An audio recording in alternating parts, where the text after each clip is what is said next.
ನಮಸ್ಕಾರ. ಅಮೆರಿಕಾದ ಇತಿಹಾಸದಲ್ಲಿ ಒಂದು ಅತ್ಯಂತ ಪೂಜನೀಯ, ಅಷ್ಟೇ ನಿಗೂಢವಾದ ಚಿತ್ರ ಇದೆ ಅಂದ್ರೆ ಅದು ಗ್ವಾಡೆಲೋಪೆಯ ನಮ್ಮ ತಾಯಿ. ಇದನ್ನೇ ಕೇವಲ ಒಂದು ಧಾರ್ಮಿಕ ಸಂಕೇತ ಅಂತ ಹೇಳೋಕ್ಕಾಗಲ್ಲ. ಯಾಕಂದ್ರೆ ಇದು ಇತಿಹಾಸ, ನಂಬಿಕೆ ಹಾಗೂ ವಿಜ್ಞಾನವನ್ನು ಮೀರಿ ನಿಂತಿರೋ ಒಂದು ಅದ್ಭುತ. ಬನ್ನಿ, ಈ ಅದ್ಭುತದ ಹಿಂದಿರೋ ರೋಚಕ ಕಥೆಯನ್ನೊಮ್ಮೆ ನೋಡೋಣ. ನಾವೀಗ ಮಾತಾಡ್ತಿರೋದು ಸುಮಾರು 500 ವರ್ಷಗಳಷ್ಟು ಹಳೇದಾದ ಒಂದು ಚಿತ್ರದ ಬಗ್ಗೆ. ಆದರೆ ಇದು ಯಾವುದೋ ಕ್ಯಾನ್ವಾಸ್ ಮೇಲೆ ಅಥವಾ ಕಾಗದದ ಮೇಲೆ ಮೂಡಿದ್ದಲ್ಲ. ಬದಲಾಗಿ ತುಂಬನೇ ಸುಲಭವಾಗಿ ಹಾಳಾಗುವ ಕಳ್ಳಿ ನಾರಿನಿಂದ ಮಾಡಿದ ಒಂದು ಬಟ್ಟೆ ಮೇಲೆ ಅಚ್ಚಾಗಿದೆ. ಶತಮಾನಗಳೇ ಕಳೆದ್ರೂ ಇದು ಯಾಕೆ ಸ್ವಲ್ಪನೂ ಮಾಸಿಲ್ಲ ಅನ್ನೋದು ಇವತ್ತಿಗೂ ವಿಜ್ಞಾನಕ್ಕೆ ದೊಡ್ಡ ಸವಾಲ್. ಹಾಗಾದೆ ಈ ಪವಾಡ ಚಿತ್ರದ ಹಿಂದಿನ ರಹಸ್ಯವಾದ್ರೂ ಏನು? ಈ ಚಿತ್ರದ ಬಗ್ಗೆ ಕೆಲವು ವಿಷಯಗಳು ನಿಜಕ್ಕೂ ನಮ್ಮನ್ನ ಬೆರಗುಗೊಳಿಸುತ್ತವೆ. ಟಿಲ್ಮಾ ಅಂತ ಕರೆಯೋ ಈ ಬಟ್ಟೆ ಇದೆಯಲ್ಲ, ಇದು ಕೇವಲ 15ರಿಂದ 20 ವರ್ಷ ಬಾಳಿಕೆ ಬರೋ ಕಳ್ಳಿ ನಾರಿನಿಂದ ಮಾಡಿದ್ದು. ಆದ್ರೆ ಈ ಟಿಲ್ಮಾ ಸುಮಾರು 5 ಶತಮಾನಗಳಿಂದ ಸ್ವಲ್ಪನೂ ಹಾಳಾಗ್ದೆ ಹಾಗೇ ಇದೆ. ಅಷ್ಟೇ ಯಾಕೆ, ಆಧುನಿಕ ತಂತ್ರಜ್ಞಾನ ಬಳಸಿ ಪರೀಕ್ಷೆ ಮಾಡಿದಾಗ ಈ ಚಿತ್ರದ ಮೇಲೆ ಬಣ್ಣ ಹಚ್ಚಿದ ಗುರ್ತುಗಳಾಗ್ಲಿ, ಬ್ರಷ್ ಸ್ಟ್ರೋಕ್ಗಳಾಗ್ಲಿ ಏನೂ ಸಿಕ್ಕಿಲ್ಲ. 1921ರಲ್ಲಿ ಇದರ ಹತ್ರದಲ್ಲೇ ಒಂದು ಶಕ್ತಿಶಾಲಿ ಬಾಂಬ್ ಸ್ಫೋಟ ಆದ್ರೂ ಚಿತ್ರಕ್ಕೆ ಒಂದು ಸಣ್ಣ ಗೆರೆನೂ ಬಿದ್ದಿಲ್ಲ. ಇದೆಲ್ಲದಕ್ಕಿಂತ ಶಾಕಿಂಗ್ ವಿಷಯ ಅಂದ್ರೆ, ಚಿತ್ರದಲ್ಲಿರೋ ಕನ್ಯೆಯ ಕಣ್ಣುಗಳನ್ನ ಮೈಕ್ರೋಸ್ಕೋಪ್ನಲ್ಲಿ ನೋಡಿದಾಗ ಅಲ್ಲಿ ಕೆಲವು ಮಾನವ ಆಕೃತಿಗಳ ಪ್ರತಿಬಿಂಬ ಕಾಣಿಸುತ್ತೆ. ಇದೆಲ್ಲ ಹೇಗೆ ಸಾಧ್ಯ? ಸರಿ, ಈ ಅದ್ಭುತ ಚಿತ್ರದ ನಿಜವಾದ ಮಹತ್ವ ಪೂರ್ತಿಯಾಗಿ ಅರ್ಥ ಆಗ್ಬೇಕು ಅಂದ್ರೆ ನಾವು ಸುಮಾರು 500 ವರ್ಷಗಳ ಹಿಂದೆ ಹೋಗ್ಬೇಕು. ಆ ಕಾಲದಲ್ಲಿ ಮೆಕ್ಸಿಕೋ ಹೇಗಿತ್ತು ಅಂತ ನೋಡ್ಬೇಕು.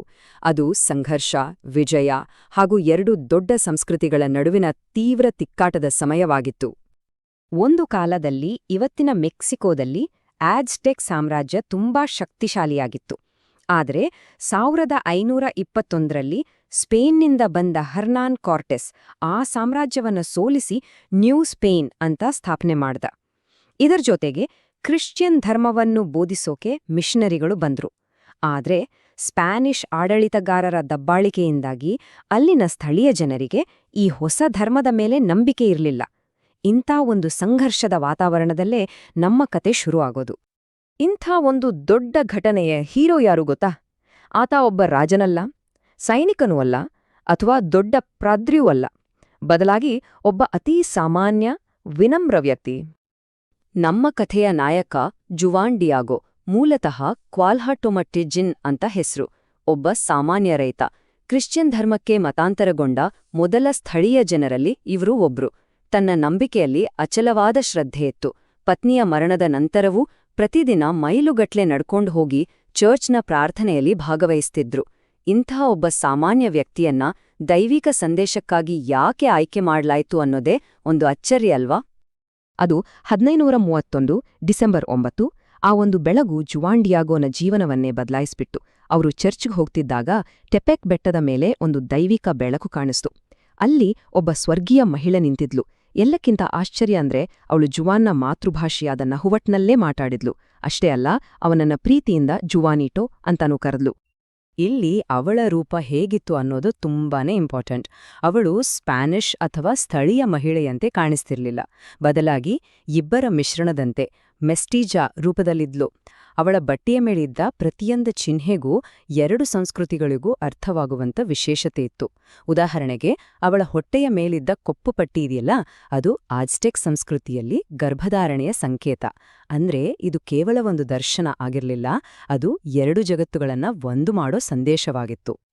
ಸರಿ, ಆ ದೈವಿಕ ಮಹಿಳೆ ತಾನು ದೇವರ ತಾಯಿ ಅಂತ ಹೇಳಿ ಆ ಸ್ಥಳದಲ್ಲಿ ತನಗಾಗಿ ಒಂದು ಚರ್ಚ್ ಕಟ್ಟಿಸ್ಬೇಕು ಅಂತ ಜುವಾನ್ಗೆ ಹೇಳ್ತಾಳೆ.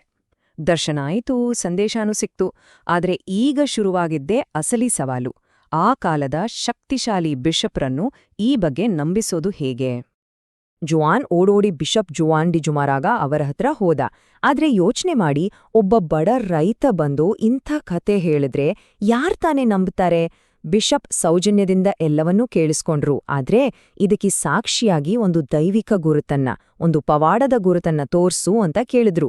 ಈಗ ಜುವಾನ್ಗೆ ಚಿಂತೆ ಶುರುವಾಯ್ತು. ದೈವಿಕ ಗುರುತನ್ನ ತರೋದಾದ್ರೂ ಎಲ್ಲಿಂದ? ಒಂದ ಕಡೆ ಬಿಷಪ್ ನಂಬ್ತಿಲ್ಲ, ಇನ್ನೊಂದ ಕಡೆ ಪ್ರೀತಿಯ ಚಿಕ್ಕಪ್ಪನಿಗೆ ಹುಷಾರಿಲ್ಲ. ಜುವಾನ್ ಪೂರ್ತಿ ಕಂಗೆಟ್ ಹೋಗಿದ್ದ. ಚಿಕ್ಕಪ್ಪನಿಗಾಗಿ ಪಾದ್ರಿಯನ್ನು ಕರ್ಕೊಂಡ್ಬರೋಕೆ ಓಡ್ತಿದ್ದಾಗ ದಾರಿಯಲ್ಲಿ ಮತ್ತೆ ಆ ದೇವಮಾತೆ ಪ್ರತ್ಯಕ್ಷಳಾದಳು. ಜುವಾನ್ ತನ್ನ ಎಲ್ಲ ಸಂಕಟವನ್ನು ಹೇಳಿಕೊಂಡ. ಆಗ ಅವಳು ಹೇಳಿದ ಮಾತುಗಳು ಇವು: ನಾನಿಲ್ಲವೇ, ನಿನ್ನ ತಾಯಾಗಿಳುವ ನಾನು, ನೀನು ನನ್ನ ರಕ್ಷಣೆಯಲ್ಲಿಲ್ಲವೇ ಅಂತ ಕೇಳಿ ಧೈರ್ಯ ತುಂಬಿದ್ಲು. ಅಷ್ಟೇ ಅಲ್ಲ, ನಿನ್ನ ಚಿಕ್ಕಪ್ಪ ಆಗಲೇ ಗುಣಮುಖರಾಗಿದ್ದಾರೆ ಅನ್ನೋ ಭರವಸೆಯನ್ನು ಕೊಟ್ಲು. ಆ ಭರವಸೆಯ ಮಾತುಗಳ ನಂತರ ನಡೆಯೋದೇ ಈ ಕಥೆಯ ಕ್ಲೈಮ್ಯಾಕ್ಸ್. ಬಿಷಪ್ ಕೇಳಿದ ಆ ದೈವೀಕ ಗುರುತನ್ನ ತೋರ್ಸೋ ಸಮಯ ಬಂದಿತ್ತು. ಅದು ಇಡೀ ಇತಿಹಾಸವನ್ನೇ ಬದಲಾಯಿಸೋ ಒಂದು ಪವಾಡವಾಗಿತ್ತು. ಆಕೆ ಜುವಾನ್ಗೆ ಹತ್ತಿರದ ಬೆಟ್ಟ ಹತ್ತೋ ಕೇಳ್ತಾಳೆ. ಅದು ಬರೀ ಕಲ್ಲು ಮಣ್ಣು ತುಂಬಿದ್ದ ಒಂದು ಬಂಜರು ಬೆಟ್ಟ, ಅದು ಚಳಿಗಾಲದಲ್ಲಿ. ಆದ್ರೆ ಜುವಾನಲ್ಲಿ ಹೋದಾಗ ಅವನ ಕಣ್ಣುಗಳನ್ನೇ ನಂಬೋಕಾಗ್ಲಿಲ್ಲ. ಆ ಬಂಜರು ಬೆಟ್ಟ ಪೂರ್ತಿ ಕ್ಯಾಸ್ಟೀಲಿಯನ್ ಗುಲಾಬಿಗಳಿಂದ ತುಂಬಿ ಹೋಗಿತ್ತು. ಇವು ಸ್ಪೇನ್ ದೇಶದ ಗುಲಾಬಿಗಳು, ಅಂದ್ರೆ ಬಿಷಪ್ ಅವರ ತಾಯ್ನಾಡಿನ ಹೂವುಗಳು. ಜುವಾನ್ ತನ್ನ ಟಿಲ್ಮಾದಲ್ಲಿ, ಅಂದ್ರೆ ತನ್ನ ಮೇಲಂಗಿಯಲ್ಲಿ ಆ ಹೂಗಳನ್ನೆಲ್ಲ ತುಂಬಿಕೊಂಡು ಬಿಷಪ್ ಕಡೆ ಓಡ್ದ.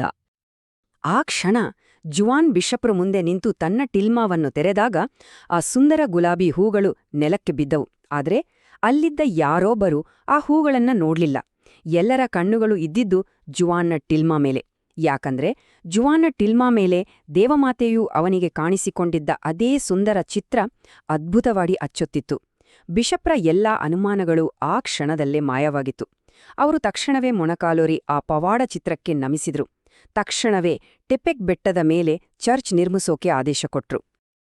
ಈ ಪವಾಡದಿಂದ ಒಂದು ಚರ್ಚ್ ಕಟ್ಟಿದ್ದಷ್ಟೇ ಅಲ್ಲ, ಇದು ಮೆಕ್ಸಿಕೋದ ಇತಿಹಾಸದ ದಿಕ್ಕನ್ನೇ ಬದಲಾಯಿಸಿತು. ಇದರ ಪ್ರಭಾವ ಇವತ್ತಿಗೂ ಶಾಶ್ವತವಾಗಿ ಉಳಿದಿದೆ. ಆ ಪವಾಡದ ಸುದ್ದಿ ಕಾಡ್ಗಿಚ್ಚಿನಂತೆ ಹರಡಿತು. ಯಾಕಂದ್ರೆ ಆ ಚಿತ್ರ ಕೇವಲ ಒಂದು ಚಿತ್ರವಾಗಿರಲಿಲ್ಲ, ಸ್ಪ್ಯಾನಿಷ್ ಮತ್ತು ಸ್ಥಳೀಯ ಎರಡೂ ಸಂಸ್ಕೃತಿಗಳ ಚಿಹ್ನೆಗಳನ್ನು ಹೊಂದಿದ್ರಿಂದ ಅದು ಸಂಘರ್ಷದಲ್ಲಿದ್ದ ಎರಡೂ ಜನಾಂಗಗಳ ನಡುವಿನ ಸೇತುವೆಯಾಗಿತ್ತು. ದಬ್ಬಾಳಿಕೆಯಿಂದ ನೊಂದಿದ್ದ ಜನರಿಗೆ ಆ ಚಿತ್ರ ಒಂದು ಭರವಸೆಯ ಸಂಕೇತವಾಯಿತು. ಇದರ ಪರಿಣಾಮ, ಕೆಲವೇ ವರ್ಷಗಳಲ್ಲಿ ಲಕ್ಷಾಂತರ ಜನರು ಕ್ರಿಶ್ಚಿಯನ್ ಧರ್ಮಕ್ಕೆ ಮತಾಂತರಗೊಂಡ್ರು. ಇವತ್ತು ಗ್ವಾಡಲೂಪಿ ಬೆಸಿಲಿಕಾ ಜಗತ್ತಿನಲ್ಲೇ ಅತಿ ಹೆಚ್ಚು ಯಾತ್ರಾರ್ಥಿಗಳು ಭೇಟಿ ನೀಡುವ ಪವಿತ್ರ ಸ್ಥಳಗಳಲ್ಲಿ ಒಂದಾಗಿದೆ. ಕಥೆಯ ಕೊನೆಯಲ್ಲಿ ನಾವು ಮತ್ತೆ ಅದೇ ಮೂಲ ಪ್ರಶ್ನೆಗೆ ಬರ್ತೀವಿ. ಆ ಟಿಲ್ಮಾ ಸಾಮಾನ್ಯವಾಗಿ ಒಂದು ಕಳ್ಳಿನಾರಿನ ಬಟ್ಟೆ, ಹೆಚ್ಚೆಂದ್ರೆ 15-20 ವರ್ಷ ಬಾಳುತ್ತೆ. ಆದ್ರೆ ಈ ಟಿಲ್ಮಾ ಬರೋಬ್ಬರಿ 500 ವರ್ಷಗಳಿಂದ ಯಾವುದೇ ವಿಶೇಷ ಸಂರಕ್ಷಣಾ ಕ್ರಮಗಳಿಲ್ದೆ ಹಾಗೇ ಇದೆ. ಇದು ಹೇಗೆ ಸಾಧ್ಯ ಅನ್ನೋ ಪ್ರಶ್ನೆಗೆ ಇವತ್ತಿಗೂ ವಿಜ್ಞಾನದ ಬಳಿ ಖಚಿತವಾದ ಉತ್ತರವಿಲ್ಲ. ಹಾಗಾದ್ರೆ ಯೋಚನೆ ಮಾಡಿ, ಇಲ್ಲಿ ಅತಿ ದೊಡ್ಡ ಪವಾಡ ಯಾವುದು? ವಿಜ್ಞಾನಕ್ಕೂ ಸವಾಲಾಗಿ ನಿಂತಿರೋ 500 ವರ್ಷಗಳಿಂದ ಮಾಸದ ಆ ಚಿತ್ರಾನ, ಅಥವಾ ಆ ಒಂದು ಚಿತ್ರವು ಎರಡು ಸಂಸ್ಕೃತಿಗಳನ್ನ ಒಂದುಗೂಡಿಸಿ ಲಕ್ಷಾಂತರ ಜನರ ಬದುಕಿನಲ್ಲಿ ತಂದ ಬದಲಾವಣೆನಾ? ಈ ಪ್ರಶ್ನೆಯ ಉತ್ತರವನ್ನು ಪ್ರತಿಯೊಬ್ಬರೂ ತಮ್ಮದೇ ರೀತಿಯಲ್ಲಿ ಕಂಡುಕೊಳ್ಳಬಹುದು.